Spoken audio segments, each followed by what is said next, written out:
Ladies and gentlemen, welcome to Third Eye Knowledge. Today we're going to jump right into this. I've been doing a week's worth of research, and my research has told me that not only is there a conspiracy within Congress and the White House, half of these laws they're talking about have never been broken. 20 counts of oath violations. When you take the oath of office, you violate it, you're out. 8 counts of constitutional violations and 8 counts of foreign violations. So let's do the math on that. That's almost 38 laws and rules and regulations broken by the President of the United States. Now, you can Google on whitehouse.org as well a 10-page PDF copy declassified for the American people to read, Trump's defense. All of a sudden, Congress backs off. We've seen the proof on news 5,000 fucking times. You're dealing with a very powerful person who has now made himself comfortable, okay? His administration is all legal. 3 of the motherfuckers have law as history. They were lawyers, district attorneys. We got a whole circle of payoffs going on in the Oval Office, and we got payoffs coming to Congress. Mark my words, if this impeachment doesn't go through, our democracy has officially lost power. Congress is officially losing power, and we might see a crumbling of the American government for real. My video is also going to hit you hard, because how are we going to deal with it? Your Trump supporters are getting their gun rights back. Why has it always been okay in Florida that you can carry, but not Massachusetts or any other part of the country? There's 3 or 4 parts of the country where you can have a gun. The Republican states, okay? And we've said over and over and over, it's not the gun, it's the person behind the gun, you understand? And it's still the same. For hundreds of fucking years, it's still the same. What are you getting at, James? What I'm getting at is a possibility that they are going to overrun us, the 1%. Not only celebrities, athletes, and fucking actors. That's not the point, you see. The game is disarm who I want to disarm so I can overrule. We have a multi-trillion-dollar person sitting in the Oval Office who's violated 30 laws and gotten the fuck away with it. He's gonna get away with this because he's an asset. He's a fucking asset. Why do you think they want him in there? Not for the working class Americans or, red-blooded fucking bluegrass-loving, whatever. Now I'm starting to diss people, but sorry. This is to wake America up. What we need to do as a country right away is start getting to our elected officials. Don't go running in there and panicking. Just handle it smoothly. Listen, we think our government's going to fall out on us. What do? We'll start getting up on our medical personnel, medicine, antibiotics, military, weapons for the military, weapons for the people, places to live and inhabit a community, and build our democracy back to where we all, a majority of us, can live peacefully. Oh, James, you're talking revolution. No shit. In the next 5 years, if this guy doesn't get impeached, and you guys go down in 11 months to go down and elect your president, the next president, do you know how many fucking evil dictators are going to be standing in line? I'm not calling Trump a dictator. I'm calling him a smooth operator. Smooth criminal. Because none of you are saying what needs to be said. I'm talking to talk show hosts and shit like that, news media people, that, news anchors and shit. Say what the fuck you need to say to get America prepared. But they won't on behalf of the people because they make up the 1%. Major media moguls. Major frequency operations. Radio, you know what I mean? Public commercial radio. This is all controlled by the 1%. In which own and operate everything in this country. And don't be surprised in the next couple of years where we start losing world trade. Other countries are done. They're fucking like, yo, dude, this shit's crazy. changing all the fucking world trade policies, economics, foreign violations, putting the money in his pocket, going behind Congress's back and, approving the wall, in which we paid for, and Mexico's supposed to send us a fucking fat reimbursement check, which I highly doubt they're gonna do. This is a huge game and a huge fucking act. It's all entertainment. And then one day you're gonna turn around and we're all on our own. So this is also a public service announcement from a concerned American citizen who's doing this for the future of his children, to wake America up as fast as I can. Hopefully other conscious thinkers and radical political analysts, people who research shit like that, get on the ball right away. Because this impeachment, it's not gonna happen, I guarantee it. So we got 11 more months of some egotistical, psychotic maniac with millions and billions of dollars trying to overturn the country so the 1% will rule over everything and everyone. 10 commandments of communism: poverty, crime, drugs, riots, chaos, cut law enforcement, cut emergency medical response, cut healthcare, cut welfare, cut low-income housing. We go crawling to the government. Boom, it's all over with. We're on step 8. We're going to be losing our low-income housing in the next couple of years because of jacking up rent on market rate apartments. So that means Section 8's going up. Low income's coming up. Community action housing in Massachusetts, New Bedford, that's going up as well. Do your research. Did it, done it, got it, saved it, so I can keep an eye on it. Still scrambling and beating feet to find myself a job as it is, but in the economy it is now, the part of the state I live in, it's worse than the other parts of Massachusetts. So I make do, make videos to wake the people up, make use of my fucking time, so my kids have something to turn to when the shit hits the fan. Oh shit, my dad said this shit. I've been speaking this since I was 7th grade. First it was the Gore and Bush election. Money over conscience. That's the game, folks.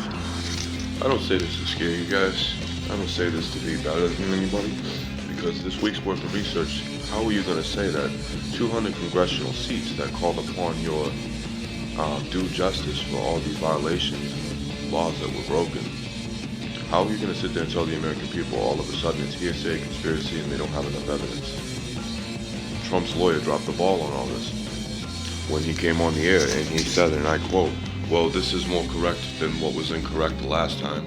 And the reporter basically slammed him like, now you're lying to the American people.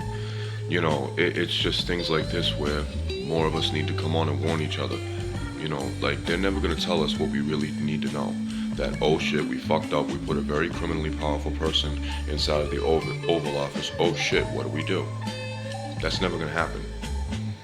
We've always known that Congress was not only the ultimate power, but at one point in time for the past 20 years tried their hardest with on top of the silent majority and people like Trump, which is a lot of people in the Oval Office. And it's just to a point where, what are we going to do about this? Are we going to sit back and let them do whatever the fuck they want? Or do we start going to our elected officials in our cities and local surrounding towns and start getting them prepared for the government collapse so there's no fallout, so we don't kill each other? We've been told for years that it's always the other countries that are violent, this, that, and the next thing. Or was it all a staged entertainment? This war shit doesn't need to go on anymore. Stop making partnerships overseas. That's one thing we needed to do. Bring our men and women home in uniform and start getting off a soil that we are no longer wanted or welcomed on. We're no longer welcomed or wanted in the Middle East. At first, yes, we needed to go to war to make a statement to the elected officials at that time in Iran and Syria. Hey, listen, you can't be doing shit like this. What's going on with the mental status of this motherfucker? Da da da da. Kamikazes. And, you know, they were acting like kamikazes, flying planes in the buildings. Yes, that's fucking horrible. But now it's 2020 and they're begging us to leave and trying not to put a fucking hand on us. For all we know. Don't believe everything that this media is telling you, ladies and gentlemen. They're trying to stage it too. You can't trust your media. Trump is right on that because he's the one that's conducting it, because he owns half the shit. The White House owns all this shit. FCC, FIC. They all own this shit. They own us. And they're taking, slowly but surely, away the freedom, the speech, our opinions, finding us for every little fucking thing we say because they can. That's what's going on, ladies and gentlemen. The game is finally opening up so we can see and read between the lines. This game, they're winning. How do we not have them win? Start changing our courses of thinking, changing courses of action, taking price tags off certain kinds of education. Start changing certain laws and rules and regulations in which you can own a gun if you have no nonviolent crimes. Oh, I don't know. Why do you need a gun for? Just to have, so you feel safer in a society where you can get your hands on a nuclear weapon online. For Christ's sake, you can. If you know your shit and you're psycho enough, you can. And that's sad. Because they have us more focused on topics and information that has been staged. Trump staged this so he can have the ultimate power. And once you have more power over another power, there is no other power.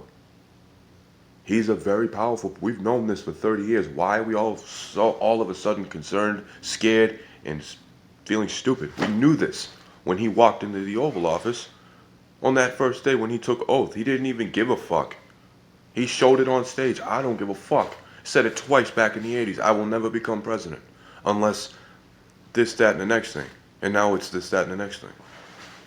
He's truly based on economics to broaden the 1%, strengthen the 1% to a point where they're the overall power and we suffer. Because evidently the working class and low income, in his words, and I quote, are lazy and needy. There it is. Making it to a point where only the 1% can get the world's best, the America's best further education. Not even educating you, which is sad. Not even educating you. Truly educating you. You need to know strategy. You need to know business. You need to know money. You need to know socialism. Socialism is very important. But they're not going to teach you that unless you have big bucks. Student loans and education is supposed to be going up 10% next year. One of the things I found during my research, which I find fucked up, when you can go into Europe and get a free education. So also, ladies and gentlemen, what I wanted to say was, if you have any medical necessities that need to be met, come on over to Massachusetts. They'll hook you up. Take care of you. Because very soon, if this impeachment does not go through and we don't start changing our form and our conscience and our thinking, our conscious minds need to be out in the open. Put it on your sleeve. I know they say this and you need not believe it. It's not that we're lazy and we're, needy.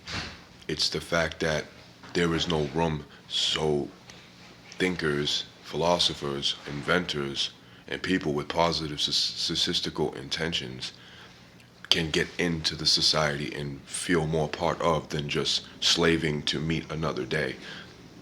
It's not that the working class want to live needy and lazy. That's not the point. People are working 50 and 60 hours a week and they're still not making ends meet because this is what he's done to the economy. And Bush has done to this economy. Do you understand, ladies and gentlemen, what most of the mainstream conscious awakened society is saying? We all need to wake up in order to change the situation that the country and all of us are in. It's not our problem anymore. If this guy doesn't get impeached, y'all gonna love this video. So I wish everybody a happy, healthy, and wealthy week. Trying to be as informative as possible, but also motivating and eye-opening, because if you look around on the internet and all this other shit and just talk with people, so this shit is changing negatively and it's getting worse. So wake up and take this information. Bruce Blair, Jared Nadler, Rudy Rudenthal, or if I'm wrong on the first name, Rudenthal. That's his last name. He's the consent of Congress. Rudenthal. Also take down Nancy Pelosi, Joe Biden, Mike Pence. Research it all, and you'll see what I'm talking about. Have a happy, healthy, and wealthy week. Assalamu alaikum, and take it easy, y'all.